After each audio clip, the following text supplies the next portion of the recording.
Cheers. Thank you so much for coming on to Chris.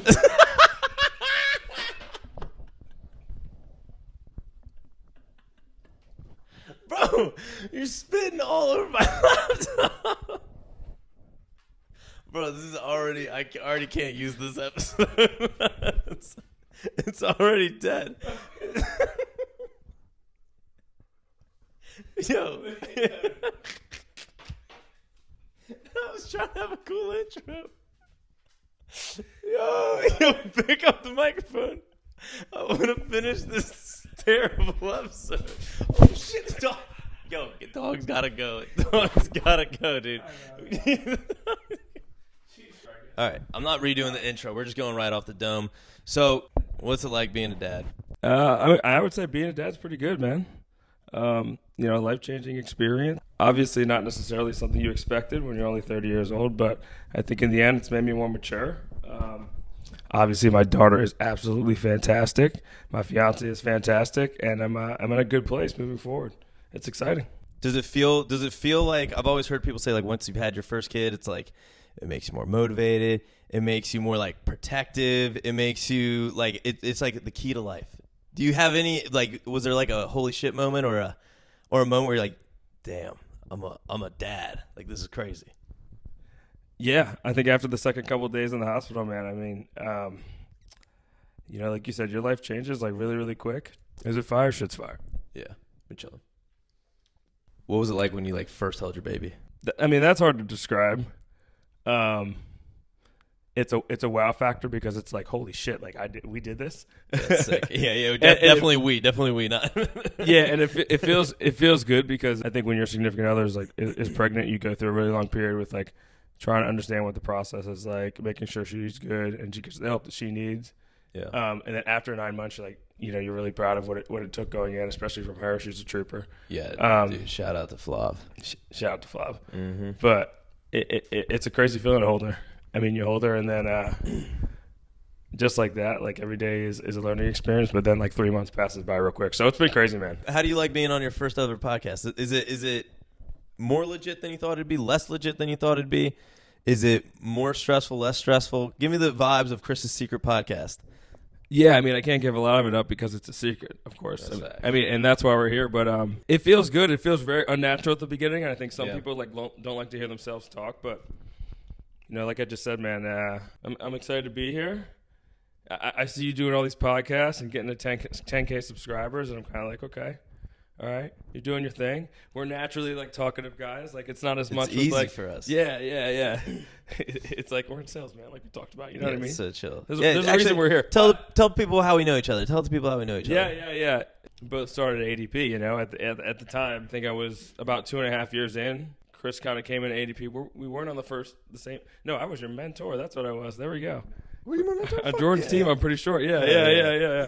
For no good reason. I had like 3 mentors. It was silly. And this was for no good reason, honestly, because from an SBS perspective, you put me in the dust. But the point was, what does put you in the dust even mean? I don't know. It was very on and off years, but I think it's funny. I mean, you are killing it in your role right now. I mean, not this season or this fiscal, but definitely past few fiscals, dude. You're doing good. I'm doing good, but it's a change and it's a learning experience. But yeah, it was an ADP partnership, man, and then Vegas, and then it turned into a lot more. Oh, come in. Check out the studio. Come to the vibes thing. Come take a squat. Help your boy out. Sorry about each other. We're slowly getting them. Yeah, speak into the mic. Say hello to the people. Just say hello. Yeah. Just say hello. Yeah, this is just a setup. Go Birds. Oh, boo! Edit that shit out. What the fuck? Yeah. Here we are.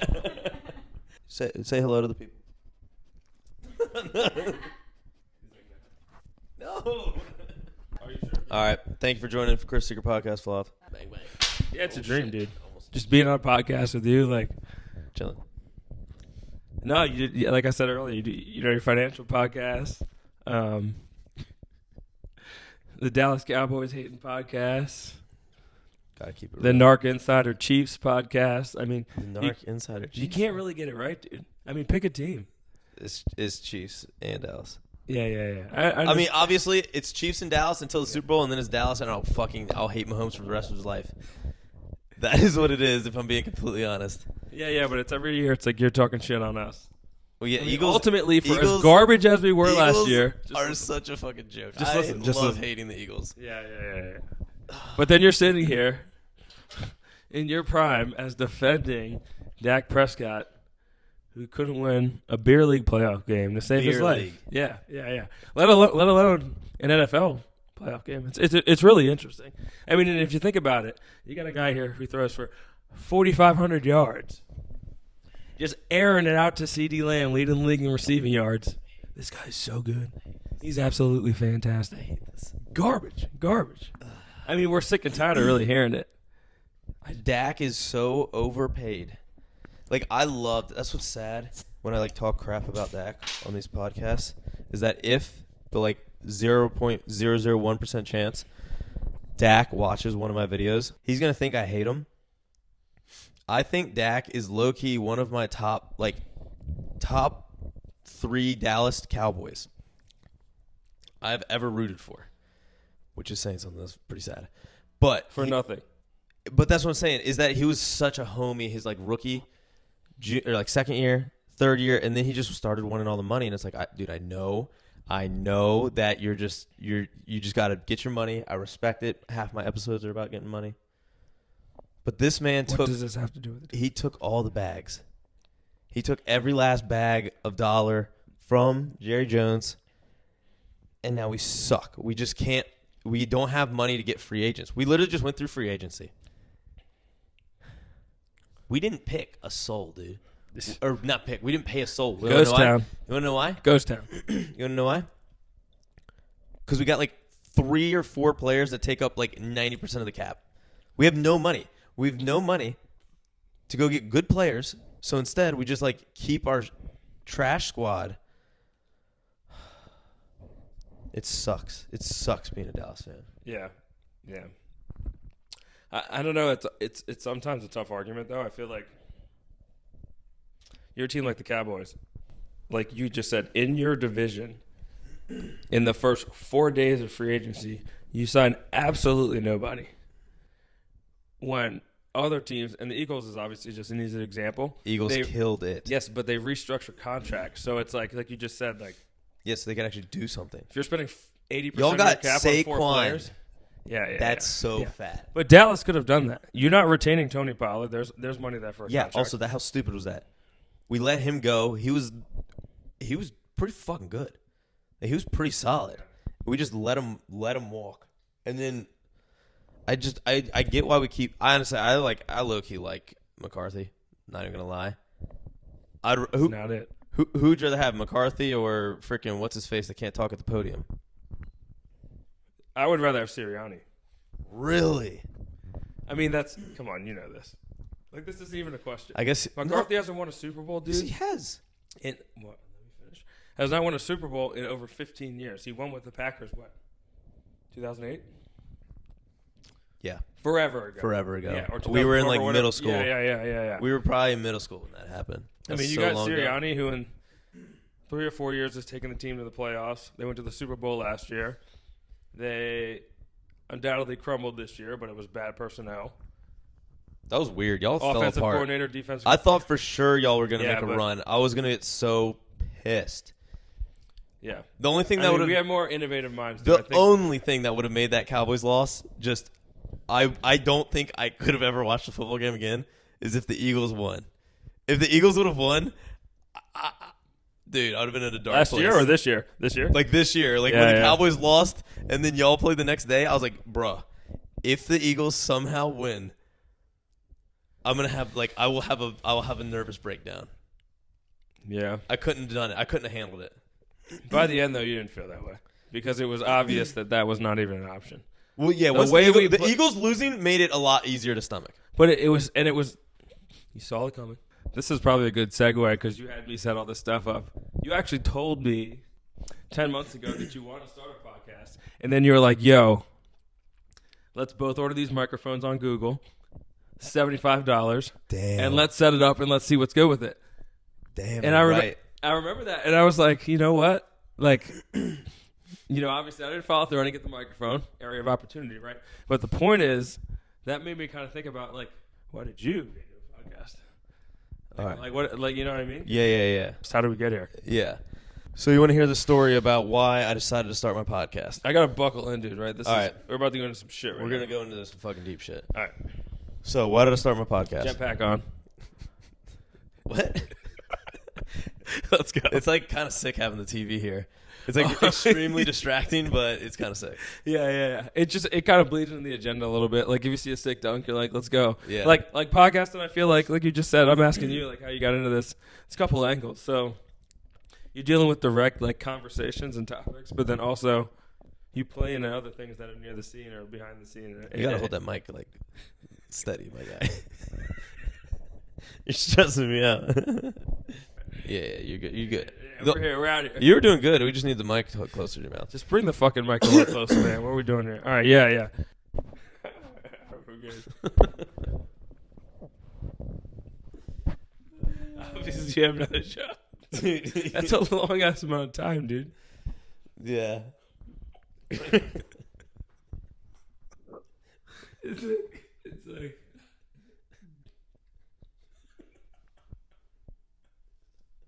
Bro, this is so unusable. It's insane.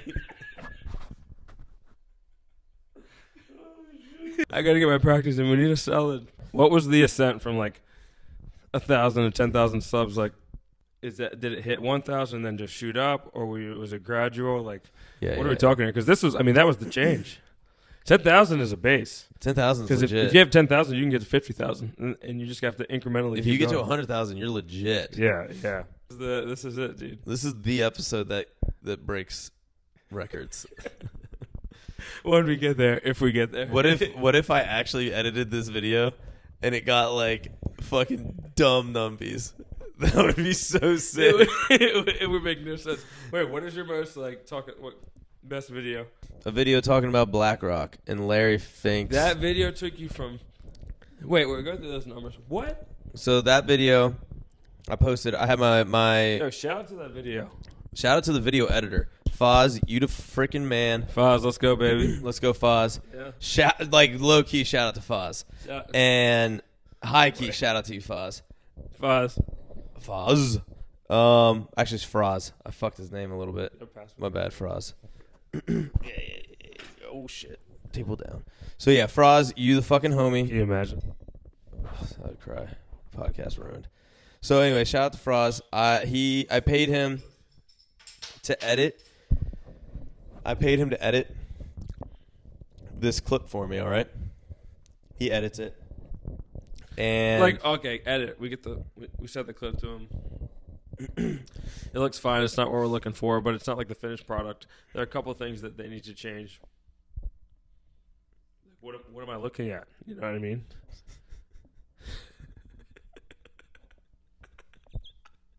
I'm serious. Like, when I get the clip back, hold the microphone to your face for the literal love of God.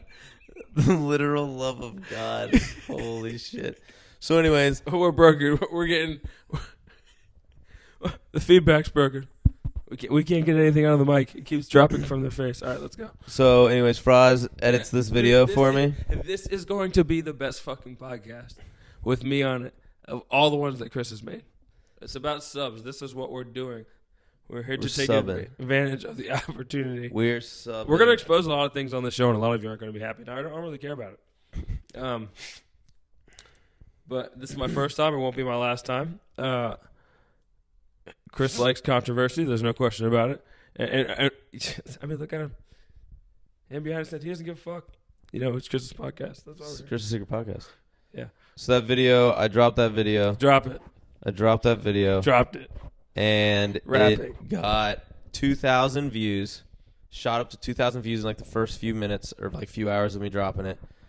But for 2,000 views, I got like 20 subs. So like normally it's just like for every 1,000 people that watch one of my videos, they're like, fuck it, I'll subscribe to this guy.